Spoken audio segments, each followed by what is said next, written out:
Oi, Yara. Olá, boa noite. Tá me ouvindo direitinho? Eu ouço muito bem. E você? Também. Eu? E Ai, que bom. vamos ajeitando aqui. E aí, tudo bem? Tudo Como estão bem, as graças a coisas? Deus. Que Indo bom. bem. Bom, a Najara, que é minha companheira de referência no GT, infelizmente teve um probleminha e não vai estar conosco hoje presencialmente. Tá certo. Que Mas não pena. faltarão oportunidades, né? Com certeza.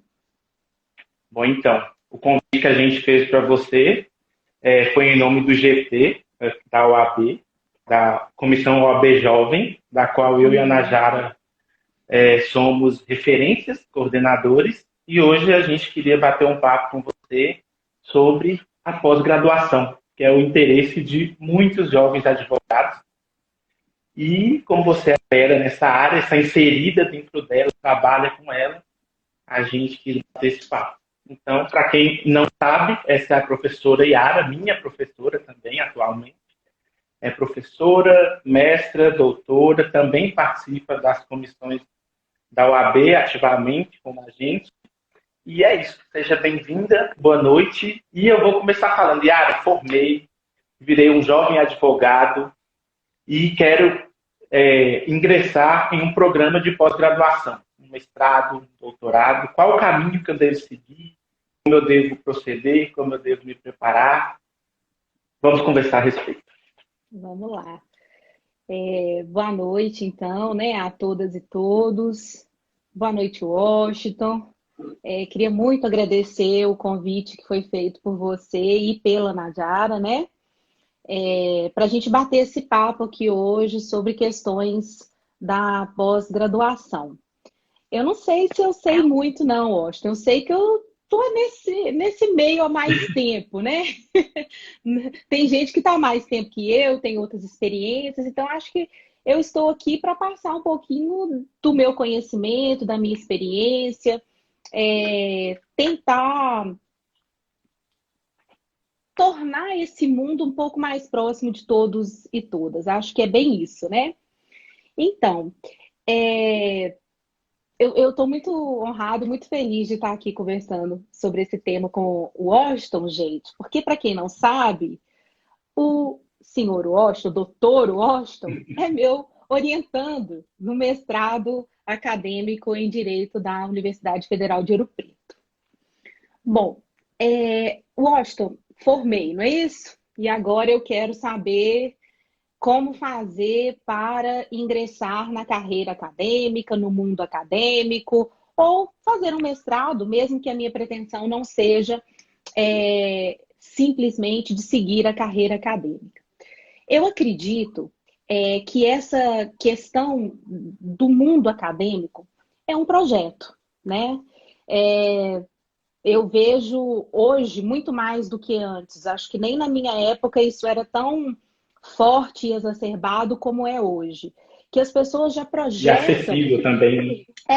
e as pessoas já projetam o mestrado, a pós-graduação, já durante a graduação, né? As pessoas, elas têm mais essa consciência, às vezes, porque hoje em dia você já tem contato com professores que são só professores, não que seja ser só, pelo contrário, é muita coisa que a gente faz, né? Mas, por exemplo, eu fui uma pessoa que formei numa faculdade particular, eu não formei numa federal. Então, na minha faculdade particular, a gente praticamente não tinha nenhum professor que era apenas docente. Eles eram professores e advogados, ou eles eram professores e promotores de justiça, professores e juízes de juízas, professores e delegados e delegadas. Então, né, ou eram serventuários da justiça, ou eram oficiais de cartório, enfim. Então, eu nunca, quando eu saí da faculdade, eu não tinha essa visão de que a gente podia ser professor e que isso era uma carreira, né? E hoje as pessoas já Uhum. têm mais esse contato, né? Tanto que eu sou exemplo disso. Eu sou advogada também, né? Tenho minha inscrição na Ordem dos Advogados do Brasil, mas eu sou servidora pública federal na universidade. Então eu não posso advogar fora. Então qual que é a minha carreira? Eu sou professora. também advogada, mas eu sou professora, né? Minha carreira Sempre, principal. sempre tem aquela pergunta dos alunos, né? Você só dá aula? Mas então, vamos até conversar sobre isso aqui hoje. Não é só da aula. Tanto que, por exemplo, nós tivemos um período aí grande de suspensão das atividades de aula na UFOP, por exemplo, em razão da pandemia, né? E nós Uhum. quase morri de trabalhar. Continuo morrendo agora que voltaram as aulas em regime remoto. Então, assim, quando você me provocou, né? Eu formei agora, eu acho que eu tenho visto cada vez mais as pessoas se preparando, se projetando ao mestrado, à pós-graduação lato e stricto sensu, durante a graduação mesmo, sabe? Ela já vem, as pessoas já estão tendo essa noção de que é realmente um projeto, é um investimento, né?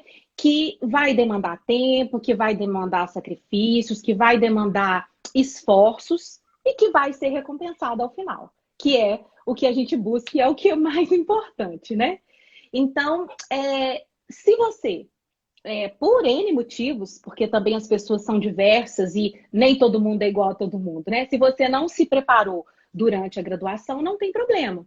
Acho que a gente está aqui para conversar, para bater esse papo aqui, né, Washington? Para pensar como se programar então agora. Então, você já formou, está na OAB, faz parte lá da comissão da OAB Jovem, né? E quer ingressar num programa de mestrado e não sabe por onde começar. Então, vou voltar. Começamos pelo projeto. Temos que projetar isso, temos que pensar num passo a passo para chegar a esse objetivo. E o que seria o projeto em si? Que é o tão temido projeto, na verdade, que também é uma parte de um processo seletivo, né?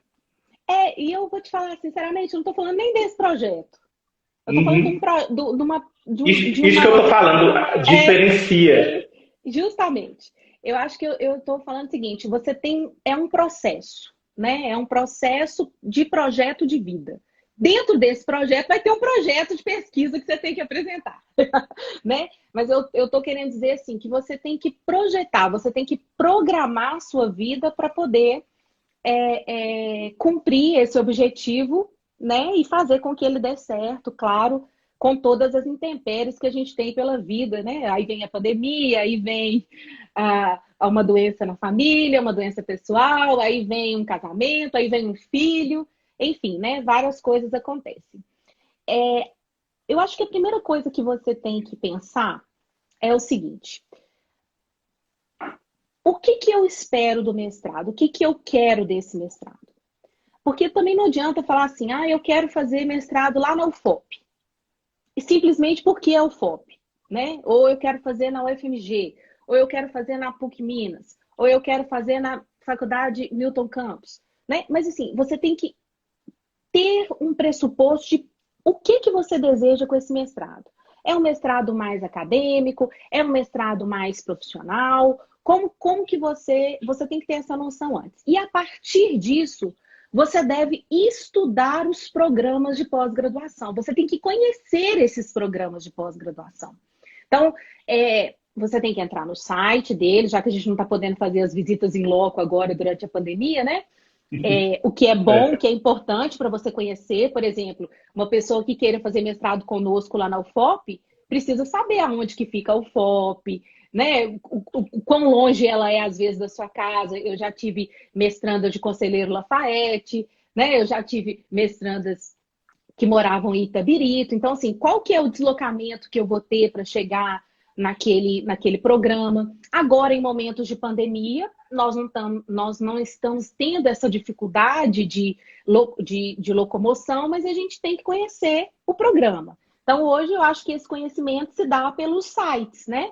Então, você tem que entrar no site do programa, você tem que ler o regulamento do programa, entender como que funciona, quantos créditos você tem que cumprir,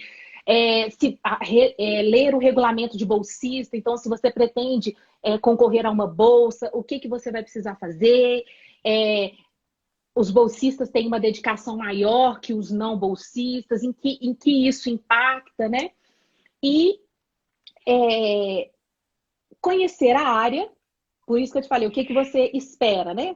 Então, se, por exemplo, se o mestrado é muito mais voltado para o direito empresarial e você quer estudar direitos humanos, será que você vai encontrar campo para estudar direitos humanos num mestrado que não tem essa vocação? Eu gosto mais da parte estritamente acadêmica. Será que se você for buscar um mestrado profissional, ele vai te dar esse retorno? Então, acho que essas estratégias de programação é que a gente tem que ter. Então, você tem que ler, você tem que conhecer a área do programa. Então, por exemplo, quem for conosco lá na UFOP vai conhecer o que são esses novos direitos e os novos sujeitos, né? E aí, dentro da área, conhecer as linhas de pesquisa.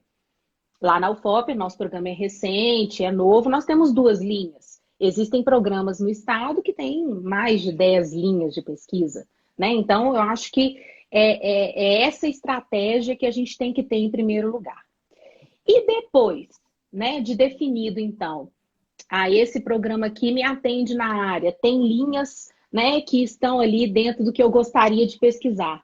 Aí você vai conhecer especificamente o corpo humano, né, que é o pessoal docente daquela instituição. Você vai abrir o Lattes, né, deles, verificar o que eles estão estudando agora, qual é a linha de pesquisa deles e delas, quais são os projetos de pesquisa que estão sendo desenvolvidos, né? Porque hoje em dia se fala na academia numa agenda de pesquisa, né? E o projeto, aquele projeto físico, né, que você vai apresentar para o programa, para a seleção, ele tem que estar aderente à área, à linha e à agenda de pesquisa do ou da orientadora que você pretende. Eu costumo muito dizer, Washington, que a mesma ideia de pesquisa, ou seja, o mesmo projeto físico que você vai apresentar para um programa, não necessariamente você consegue apresentá-lo da mesma forma em outro. Por quê? Porque você tem que ser estrategista. Você tem que fazer. Por isso que a gente está falando um projeto amplo. Você tem que projetar, você tem que moldar os seus anseios aos anseios do programa, né? Então, por exemplo, se uma pessoa quiser pesquisar comigo direito penal, eu acho que não vai conseguir, porque não tem aderência. Não é um casamento bom aí, exatamente. Justamente, não tem aderência à minha linha de pesquisa, né? À minha agenda de pesquisa, à área da pesquisa que eu desenvolvo. Agora, no mesmo programa que eu, tem professores que vão trabalhar muito bem o direito penal e o processo penal, mas não é comigo, né? Então, eu acho que é importante, todo mundo que vem me procurar, né, ainda mais agora que nós estamos com o edital aberto lá na UFOP, muitas pessoas me procuram, né? Vamos fazer a propaganda aqui do nosso... Gente, o edital está aberto. Gente, o edital está aberto. São 25 vagas, 2 para minha orientação em ampla concorrência. Então, assim... Pegando um gancho, para você já completar o seu raciocínio, nós falamos desse projeto que a gente tem que fazer, né, para a nossa vida, para se dedicar a uma pós-graduação, a um mestrado, por exemplo. Mas agora eu devolvo ao contrário, o que um programa de pós-graduação espera de mim? Eu sei o que eu quero, agora o que eles esperam? É aquele negócio, né? Além da dedicação. Eu acho que eu Muita não posso dedicação. dizer... Sim, mas isso é porque a vida é assim, né? Qualquer trabalho, qualquer tarefa que você se envolva, como se diz, o mínimo que você vai esperar é a dedicação, é um bom trabalho, né? O que não necessariamente, Washington, significam horas simplesmente dedicadas, mas é o equilíbrio entre as horas dedicadas e a qualidade do trabalho que é desenvolvido, né? Acho que isso é muito importante. Muita gente pergunta assim para mim, para eu fazer mestrado lá na UFOP, por exemplo, eu tenho que largar tudo, né? Eu acho que eu disse isso para você. Eu falei, não, você pode continuar trabalhando, você vai poder continuar trabalhando, mas, principalmente no primeiro semestre, né, que tem disciplinas obrigatórias e elas são em horários diversos, você vai ter que ter uma dedicação mais próxima. Vou dizer a minha experiência, eu fiz tanto mestrado quanto doutorado na PUC Minas. E eu fiz tanto mestrado quanto doutorado trabalhando. Né, e olha para você ver, eu fui bolsista tanto no mestrado, não, na verdade, no mestrado eu não fui bolsista, eu fui bolsista 2 anos finais do doutorado. Então, quer dizer, trabalhando na UFOP, cumprindo a minha carga horária e ainda sendo bolsista e cumprindo todas as atividades bolsistas na PUC. Então, eu acho que a gente tem que achar esse equilíbrio mesmo, né? Da dedicação com a qualidade e com o cumprimento dos encargos, né? E aí, é claro, se você tem um trabalho que é mais maleável de horário, é mais fácil para você. Se você tem um trabalho que não é tão maleável de horário, você vai ter mais dificuldade. Então, e essa diversidade a gente não tem como prever. Agora, o que que eu acho que eu vou dizer, eu vou repetir, eu estou dizendo por mim, né? Eu não sei o que que cada programa vai ter suas especificidades. E eu acho que nos sites dos programas, aos programas, quando o programa ele explica qual que é a área, ele explica qual que é as suas linhas, ele acaba te dizendo o que que ele espera de você, né? Então, por exemplo, quando a minha linha lá na UFOP, ela trabalha com novos direitos, novas epistemologias e desenvolvimento, eu não quero trabalhar ou eu não pretendo dos candidatos que venham a se candidatar para mim, por exemplo, que trabalhem simplesmente novos sujeitos, né? E nós podemos trabalhar sim novos sujeitos, mas a partir de novos direitos, nós temos que ter essa proposta de novas epistemologias, enfim, né, Washington? Acho que o que se espera do mestrando é a dedicação do pós-graduando, né? Eu acho que é a dedicação, a qualidade, né? E que formemos aí força de trabalho e pessoas que vão continuar a seguir na carreira acadêmica, ainda que não exclusivamente, né? Exatamente. Todo mundo sabe do peso, por exemplo, que tem um título, né, de mestre, de doutor. Aí eu queria que você falasse um pouco para a gente, além disso, o que que eu vou encontrar, por que que eu deveria fazer um programa, um mestrado, um doutorado, ingressar no programa de pós-graduação, além do resultado final, que é um título. Eu sou Me suspeita, apresente né? esse universo. Eu sou muito suspeita porque eu sou apaixonada pela área acadêmica. Senão, não, né, seria uma professora de uma universidade federal com dedicação exclusiva.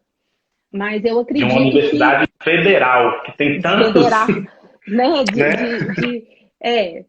que é vocacionada mesmo, né, a formação, as questões acadêmicas. O que que acontece? É, eu acho que se você tem o projeto, né, a expectativa de vida de seguir a carreira acadêmica, é imprescindível que você faça um mestrado. E, posteriormente, um doutorado, claro, e aí, quiçá, um pós-doutorado. Eu ainda não me aventurei pelo pós-doutorado. Eu emendei o mestrado no doutorado, e esse ano eu fiz 5 anos da defesa do meu doutorado, e ainda não, acho que por conta das funções administrativas que eu acumulo até novembro desse ano lá na UFOP, eu acabei não investindo. Tá vendo por que que é um projeto? Eu dei preferência para uma atividade administrativa em detrimento de uma formação continuada em pós-doutorado, que não é um título, é uma formação continuada, né? E aí, é, você que quer seguir a carreira acadêmica vai ter que seguir por isso. Vai ter porque o mercado vai te exigir que para você se candidate à vaga de professores, para que você possa fazer concursos em universidades, seguindo a carreira acadêmica, você vai precisar, né, dessa qualificação. Agora, se você não pretende seguir somente a carreira acadêmica, aí nós temos outros vieses, né? Então, por exemplo, se você é servidor público, a qualificação ela vai te ajudar na progressão da carreira. Então, você vai conseguir progredir na sua carreira verticalmente, né? A partir da sua qualificação. Isso pode se fazer através das pós-lato ou das estrito também, né? Acho que. E aí você corre o risco, né, de conseguir é cumular duas funções, porque a de professor pode ser acumulada desde que estabelecido no máximo 60 horas de dedicação, né? Uhum. Segundo o Exatamente. CFU, a CGU. Agora, eu vejo, e eu conversava isso com Najara, não sei se eu cheguei a conversar isso com você, mas eu vejo hoje em dia uma importância muito grande de que os advogados e as advogadas em especial dediquem-se à pós-graduação. Essa formação continuada, e eu vejo uma busca muito grande, como você mesmo anunciou aí no início, eu faço parte, né, da Comissão de Direito de Família da OAB-MG, da Comissão de Sucessões da OAB-MG e também da Comissão de Responsabilidade Civil. Então, eu faço parte dessas três comissões aí na OAB.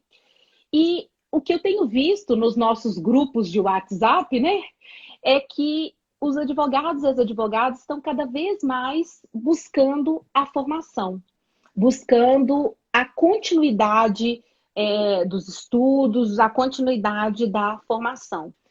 E eu vejo isso de uma forma muito relevante, não só, sabe, Washington, para ajudar na prática cotidiana da advocacia, por exemplo, né, da judicatura, lá nas ações do Ministério Público, no cartório, na delegacia, onde que for, mas em especial porque nós temos teses. É aquilo que a gente chama de doutrina, não é? E essas doutrinas, elas têm um campo fértil na academia, né? Então, se você tem a possibilidade de pesquisar sobre um tema, de publicar sobre esse tema, de mostrar para outras pessoas o resultado da sua pesquisa, isso é relevante de forma a ajudar a sua prática ali no seu cotidiano da sua profissão, mas também é importante para a divulgação das teses que você cria, que você desenvolve a partir dos seus processos judiciais. Eu não tenho dúvidas, principalmente, não exclusivamente, porque eu acredito que juízes e juízas, promotores, todos aqueles que trabalham ali com o direito, mesmo na esfera administrativa, eles criam cotidianamente teses novas e que às vezes ficam adstritas ali a um processo ou outro. Se não chegar ao tribunal, às vezes a gente nem vai ter acesso à jurisprudência, não é assim? Então, eu acho que é muito relevante que os profissionais, aqueles que estão ali na prática, no dia a dia, que eles desenvolvam suas pesquisas em ambiente acadêmico e que publiquem essa pesquisa para que outras pessoas também tenham a possibilidade de conhecer, né, aquelas teses e essas teses sejam divulgadas. Fora o ganho social de uma maneira geral, né? Porque a gente sempre está pesquisando em prol de resolver um problema do outro, né? Então isso Justamente. também é bem interessante. E a Agora gente você que consegue, Washington, rapidinho, a gente consegue aliar a teoria à prática. Eu tenho te dito, exatamente. nas nossas reuniões de orientação, não é? Eu tenho te dito isso, né? Desde o mestrado, acho que desde as minhas pós-lato, eu já tenho isso em mente. Não dá para a gente ficar criando teorias na academia que não são aplicadas. Então, todos os nossos trabalhos, né, as dissertações, elas sempre são vocacionadas a um viés prático. Não que a teoria em si, aquela que fundamenta, aquela que cria fundamentos, não seja importante. Eu acho que e ela tem o seu lugar, né? Mas eu acho muito importante que a gente trabalhe também com a possibilidade de aplicar essas teorias, não é? Perfeito. Professora, você que participa, né, como avaliadora, por assim dizer, de processos seletivos, de pós-graduação, principalmente na UFOP, você poderia, não sei se você poderia, mas destacar as dificuldades que os candidatos apresentam? O que você poderia dizer sobre isso? É, eu vou até aproveitar o espaço aqui, porque é o que eu digo, né? É muito importante a gente conhecer o edital, É muito importante a gente conhecer a área, as linhas, o Lattes do futuro, do pretenso, né? Orientador ou da orientadora. Então, eu sou cotidianamente procurada pelos candidatos, sabe? Ah, me dá uma dica, me ajuda a construir o projeto. E eu falo, olha, se você ler lá o edital, Não posso. você vai ver que eu posso não ser da banca que vai avaliar a prova escrita, né, que é composta por outros professores, esse ano, por exemplo, mas eu faço parte da avaliação dos projetos, então eu sou impedida. Porque se eu te ajudo a fazer o projeto, na hora que chegar lá eu vou saber. Eu falei, ó, esse É aí eu já esse, tô né? sabendo. Então a gente não pode, né? A gente, em geral, não é por má vontade, pelo contrário, a gente queria poder ajudar, né? A gente passa até dicas gerais, né? Eu acho que é muito, muito tranquilo. Por exemplo, vou falar de mim, e eu vou gravar um vídeo lá para o programa fazendo essa propaganda idêntica aqui. É, qual que é a minha agenda de pesquisa hoje? Ah, minha agenda de pesquisa é em biodireito. E o que que eu trabalho em biodireito? Olha, hoje, né, nos últimos anos, a minha agenda de pesquisa é vinculada ao direito das pessoas com deficiência, autonomias, vulnerabilidades e decolonialidades. Então, dentro disso, se você fizer um projeto dentro disso, você, né, que lê o meu Lattes, vai saber que é isso que eu estou buscando como orientador agora. Qual que é, diante dessa minha fala, a maior dificuldade que os candidatos e candidatas apresentam, segundo a minha pouca, né, mais experiência do nosso PPGD? É a falta de vinculação do projeto à linha, à área, à linha e à agenda de pesquisa do orientador, né? Tem um pressuposto anterior também que é a prova, né? Mas a prova, você tem a indicação ali de bibliografias, então você tem que sentar, você tem que estudar, né? Toda aquela gama de referências que são indicadas para que você logre êxito. Né, que você tenha capacidade, mas aí quer dizer, é uma capacidade de argumentação, é uma capacidade de síntese, é uma capacidade de demonstração, de compreensão dos preceitos fundamentais que aqueles textos passam. É dificultoso? É uma dificuldade, mas é uma dificuldade que faz parte da diversidade de cada um, né? Agora, essa do projeto, ela é bem objetiva, né, eu acho? Porque a minha dica começa por isso, né? Eu falo, olha, você tem que apresentar um projeto que seja alinhado à área, à linha e à agenda do orientador, porque senão você estudou muito, você passou na prova, mas vai chegar no Pra projeto, você vai nada. ser reprovado ou vai ter uma nota muito baixa, né? E aí você perde a chance de concorrer. Outra dificuldade que a gente tem, pelo menos na minha visão, eu tenho visto, é com a proficiência de línguas, né? Os editais de todos os PPGDs vão exigir, a maioria no mestrado exige uma língua, né? Alguns exigem duas línguas. Eu lembro que quando eu fiz na PUC era uma língua só, mas eu acabei fazendo as duas provas porque eu quis garantir. E foi bom que depois eu pude aproveitar essas duas línguas já para o doutorado, né? No futuro. Por isso que eu estou falando com vocês também que desde o começo que é um projeto de vida, né? Então você tem que se programar. Por exemplo, nós estamos agora em plena pandemia, sem saber se esses exames de proficiência estão sendo realizados, e aí você está com o edital aberto e quer fazer, e cadê o exame de proficiência, né? Então você tem que realmente programar. Por fim, Washington, o que eu imagino que seja um problema também enfrentado pelos candidatos e candidatas, e que também faz parte do projeto, é são os títulos, né? Eu tenho visto cada vez mais os candidatos e candidatas já chegando com publicações, né? Isso não significa que você que não tem publicação nenhuma não deva concorrer. Eu acho que de forma alguma. Quando Uhum. eu concorri a primeira vez, lá em 2008, 2009, 2008, né? Eu não tinha nenhuma publicação, né? Mas os tempos mudaram, né? Você vê, ontem nós lançamos um livro, né, do CEBID, e com a interlocução dos estudos de 3 CEBIDs, né, que é a rede UFOP, PUC e Dom Helder, e nós temos lá nós temos artigos de graduandos e graduandas. Então, esses que estão se programando para o mestrado já vão entrar com publicação.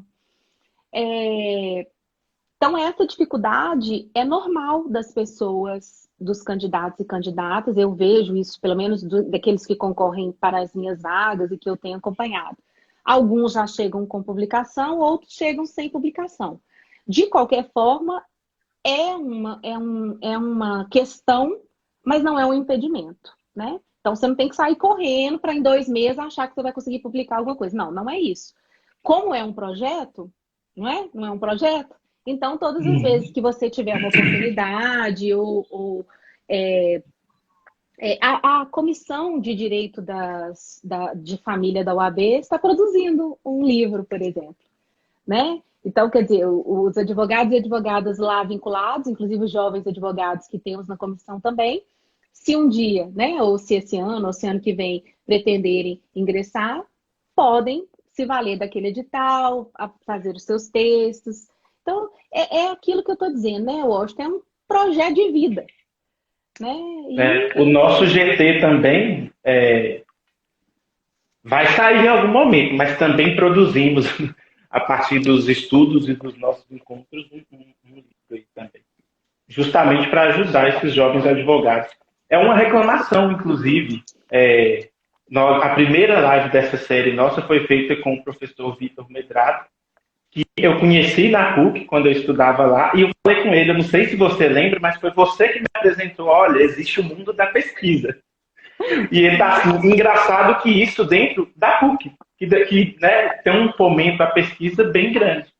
Aí eu falei, pois é, às vezes o aluno está ali inserido naquele ambiente acadêmico, mas ele está meio perdido, não sabe que ele tem esse leque de opções para produzir, para publicar e tudo mais, e quando descobre já está com o pé na formatura e desesperado.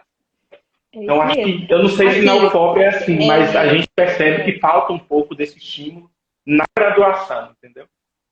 Por isso que eu costumo incentivar os alunos e alunas da graduação, a iniciação científica, a extensão, porque nós utilizamos no Núcleo de Direitos Humanos da UFOP a metodologia da pesquisação. Então, ele vai estar fazendo, ela, né, e ele vão estar fazendo pesquisa também na extensão, monitorias também conta ponto no mestrado, né? Então, é muito importante que a gente dedique a essas questões. Agora, o problema, Washington, é que aí você está aqui hoje, você não fez iniciação científica, você não fez monitoria, você não fez extensão, não tem publicação. Ah, então não vou tentar o mestrado? Não, eu acho que você vai concluir, você vai tentar, mas estrategicamente, e ficar tranquilo. Olha, se não deu esse ano, eu vou tentar ano que vem, e aí, eu acho que a gente não pode Até porque desistir. Quando a gente está dentro do mestrado, né, a gente faz isso tudo. Justamente. Você está vendo, né? Até estágio, né? A gente faz. Mas é bom, a gente aprende muito. Agora, você falou aí que a sua agenda de pesquisa ela é muito voltada para a pessoa com deficiência. Dentro de tudo isso que a gente conversou até agora, sobre o acesso à pós-graduação, como fica a questão da pessoa com deficiência? Você já conviveu ao ponto de trazer percepções sobre o acesso da pessoa com deficiência à pós-graduação? Como que é isso? Ou das suas pesquisas mesmo, né? Na verdade, Washington, esse mês, né, é o Setembro Verde. É o mês de luta, né, da pessoa com deficiência, de inclusão da pessoa com deficiência. Dia 21 de setembro é esse dia.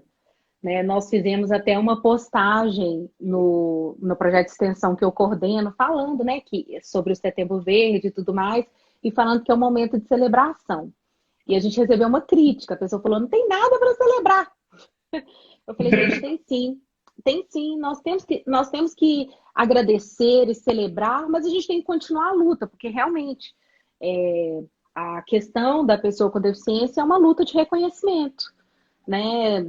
Historicamente, se eu posso dizer assim, mas nós temos preconcepções de não inclusão, né? As pessoas com deficiência, elas foram relegadas a um lugar de esquecimento, né? De ocultamento, de silenciamento, de não capacidade civil, né? Ou de incapacidade É civil, uma as proposta pessoas. da UFOP, inclusive, né? Não só da pessoa com Justamente. deficiência, mas trazer esse olhar para essas pessoas invisibilizadas. Justamente, por isso que Ah, nós gente, não, trabalhamos não não é, não é só por com aí. novos sujeitos, mas com novos direitos, né? É claro que muitas vezes os novos direitos são para os novos sujeitos, mas para sujeitos historicamente ocultados, nós também temos novos direitos ou Eu novas lembro que tecnologias. Eu lembro que até na minha entrevista do processo seletivo, eu falei, olha, eu quero trabalhar a questão da pessoa com deficiência, mas eu não acho que eles são novos sujeitos. Eles adquiriram novos direitos, mas eles são sujeitos que sempre existiram, só que invisibilizados. Ocultados. Ninguém queria olhar, Justamente. ocultados. Então vamos Isso. colocar um holofote ali e chamar a atenção, porque, olha, precisam, né, ser incluídos. Por que ser diferente? Aqui, e nas ciências sociais, né, eu vejo uma barreira grande, né, ainda grande para as pessoas com deficiência, mas ela é menor do que em outras áreas, principalmente áreas que você tem que trabalhar com laboratório. Tô falando até de acessibilidade física mesmo, sabe? Uhum. Contudo, é comemoração e é luta, né? E aí a gente tem que lembrar que o problema, se existe, ele não está na pessoa, porque a condição de deficiência é uma condição intrínseca, ela faz parte da personalidade, né? Ela não é uma coisa a Exatamente. ser afastada, ela é uma coisa a ser reconhecida na diversidade. Quem está errado é a sociedade que não é capaz de acolher, de receber essa pessoa com deficiência. E eu estou falando de deficiências múltiplas, quaisquer que sejam, né? Inclusive as intelectuais, as físicas, enfim. E aí o que acontece, Washington? Nós temos portarias do Ministério da Educação que reconhecem as ações afirmativas, né, e a inclusão não só das pessoas com deficiência, mas dos negros, pretos e pardos, né, dos indígenas e das pessoas com deficiência. Eu não sei se você, né, e as pessoas que estão aí falando estão aí nos assistindo, os telespectadores, né? Se vocês lembram que há pouco tempo, na saída do ministro anterior, quer dizer, tem tantos, né? Ah lá, minha mãe falando oi para você, Washington, que gracinha. Oh, até hoje eu lembro das Ah lá, histórias minha dela. mãe e meu marido, o público é qualificado. O Família, resto aí, minha família também tá dando é oi. porque é porque eu sou professora de famílias, né, gente? Então, família tem que estar sempre junto, é isso aí, gente. Mas até perdi o que eu tava. Mas aí o que que acontece? Não sei se vocês vão lembrar, quando aquele ministro que ficou mais tempo aí há pouco tempo, né? Ele, ele, ele saiu. No último dia, ele revogou essa portaria que tratava das ações afirmativas de cotas, né, para Uhum. pessoas pretas, pardas, negras, indígenas e pessoas com deficiência. E logo que um outro ministro interino tomou posse, ele acabou suspendendo os efeitos, né, dessa portaria, porque a sociedade reagiu, né, reagiu, os parlamentares reagiram, e enfim. Eu acredito que todos os PPGDs tenham essa reserva de vagas, essas cotas, né, em ações afirmativas. O PPGD da UFOP, ele foi, dentro da universidade, pioneiro na garantia dessas vagas, né? Tanto que esse edital nosso que está aberto agora tem as vagas devidamente é, Reservado. reservadas.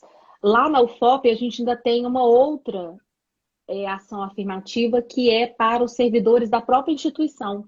Os servidores, eles também têm uma vaga reservada para eles, né? E para elas, dependendo do gênero. Acontece, Washington, que assim, eu ainda não tive a oportunidade de incluir uma pessoa com deficiência como mestrando ou mestranda, sob minha orientação, né? Espero fazê-lo em breve. Mas, de qualquer forma, como é feito um sorteio, né, das vagas reservadas, no nosso PPGD, nós temos nesse edital vagas reservadas para pessoa com deficiência, e lá no edital já fala para quem é essa vaga, né? Então, é interessante porque aí faz parte daquele planejamento, daquela estratégia também aplicada à pessoa com deficiência. Agora, as dificuldades práticas que ela vai enfrentar, aí elas são múltiplas e inúmeras, né? Eu acho que, como todas as pessoas vão enfrentar dificuldades, as pessoas com deficiência também vão enfrentar dificuldades, mas vão enfrentar as barreiras, né? Que nós, e eu falo nós porque eu acredito que todos nós, como sociedade, somos responsáveis por quebrar essas barreiras, né? Por diminuir essas barreiras.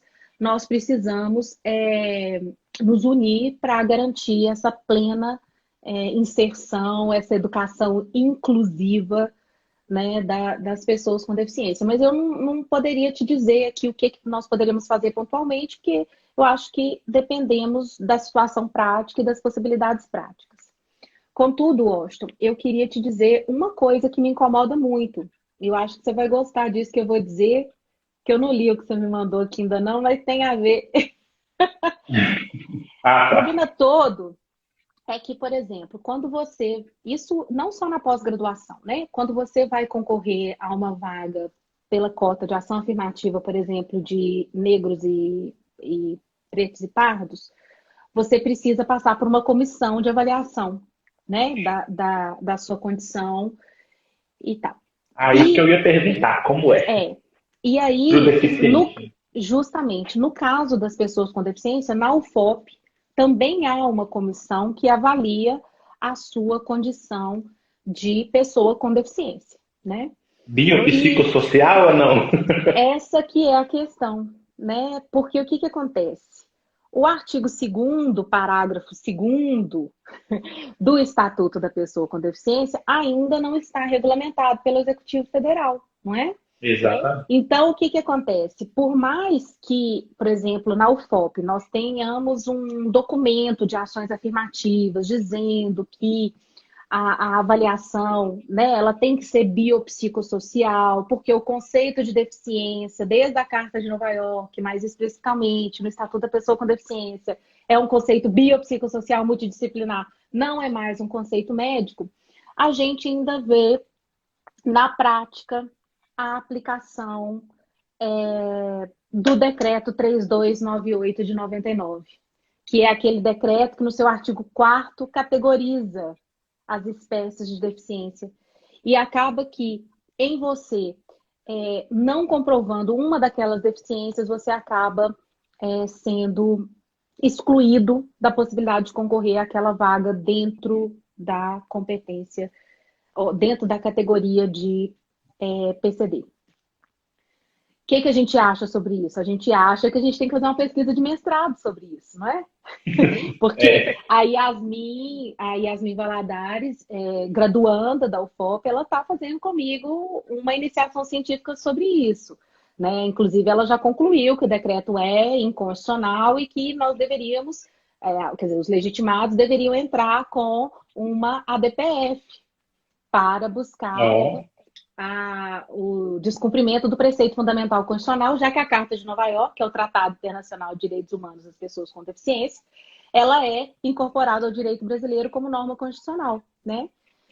E eu acho que a gente deve... Para você ver, é incorporado, já tem 5 anos isso, e ainda estamos aqui debatendo. Não, né? A Carta de Nova York, ela é incorporada ao direito brasileiro desde 2009.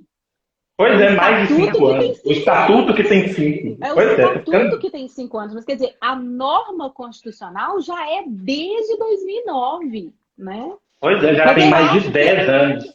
Eu acho que, justamente, eu acho que as pessoas, tipo Washington, têm que pesquisar o que é que esse artigo 2º, parágrafo 2º do Estatuto da Pessoa com Deficiência vai trazer.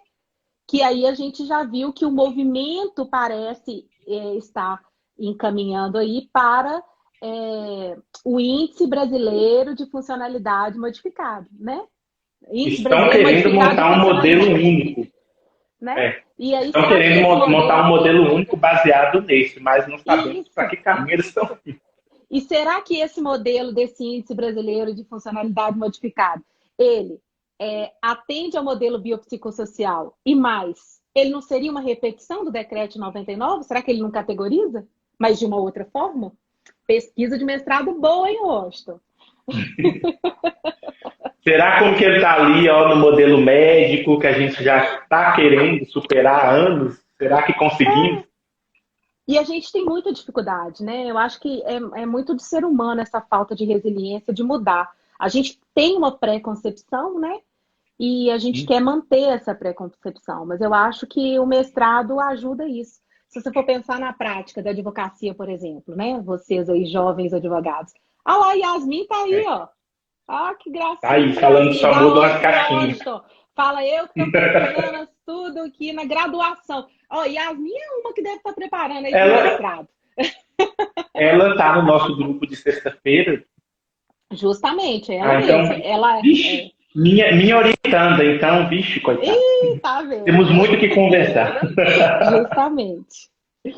Mas é isso, né, Washington? São esses desafios que a gente enfrenta. Então, quer dizer, não é só a pessoa com deficiência que está enfrentando. Nós, né, nós como operadores, como aplicadores, como estudiosos, nós estamos aí tentando refletir e aquilo que a gente disse, buscar soluções para serem aplicadas.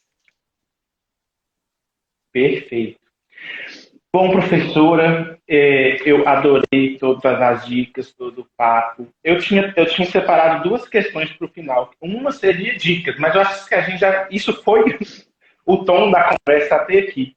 Então, assim, voltando o nosso olhar agora para os nossos membros do GT, para os jovens advogados que, né, têm interesse em seguir uma carreira acadêmica também, que conselho, acho que já está ficando uma pergunta final para todos. Que conselho você daria depois dessa conversa toda para o jovem advogado?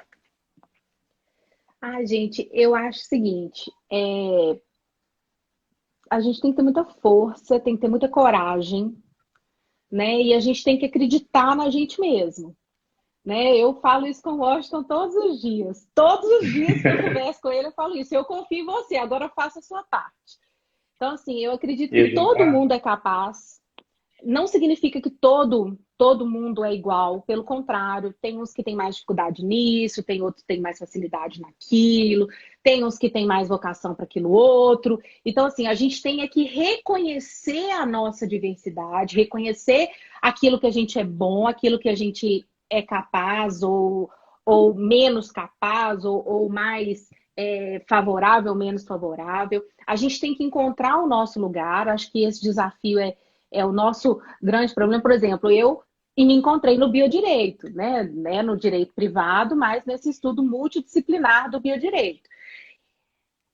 E a gente tem que ter coragem, né, de falar, olha, eu vou encarar isso. E sabe por que a gente tem que ter mais coragem, Washington? De, às vezes, chegar no meio do caminho e falar assim, pô, não era isso. Aí, o que você vai fazer? Você vai começar de novo. E, às vezes, você vai começar de uma Não tem forma problema que nenhum nisso, né? não tem problema nenhum. Você que já andou esmiuçando o meu látis, afinal de contas, se não tivesse feito isso, não era meu orientando, não é assim? Exatamente. Você já estudou lá meu látis, você já viu que eu fui concurseira, não é assim, por muito tempo. Por quê? Porque eu acreditava que não era possível que eu fosse professora só, né? Eu tinha que ser alguma coisa a mais e professora. Acabou que o destino, né, que a vida me falou, não é isso. Você chegou aonde você tinha que chegar, mas não é isso que é para você. O que é para você é a carreira docente, você vai seguir. Aí eu continuei fazendo meu mestrado, fiz meu doutorado e acabei passando no concurso da UFOP. Então, não posso falar que não passei no concurso, né? E sou realizada, sou feliz, faço o que gosto, com todas as dificuldades, né, de ser professora nesse país. Eu faço aquilo que eu gosto, eu tenho muito prazer. Nós Ser estamos aqui professora hoje de uma conversando. federal nesse país. Né? Pois é. A Então, assim, federal e país está complicado no país. eu tô muito feliz, sabe, assim, de estar aqui com você hoje, porque isso é fruto do meu trabalho, é fruto das minhas pesquisas, é esse reconhecimento, né, das coisas que a gente faz. Mas lá atrás eu tive que ter coragem de falar, olha, apesar de eu já ter estudado 5 anos com um objetivo, Não é isso. E vamos seguir aqui, aqui vai dar tudo certo, e deu, né? E se não fosse isso, se daqui uns anos eu chegar à conclusão que não é isso, eu vou ter o direito de virar para o lado e vamos seguir esse outro caminho aqui. Enfim, então assim, Eu eu acho que acho isso que também é um reflexo de início de carreira, né? Você forma, o que eu vou fazer? Aí você quer fazer tudo, até descobrir o justamente. caminho seu.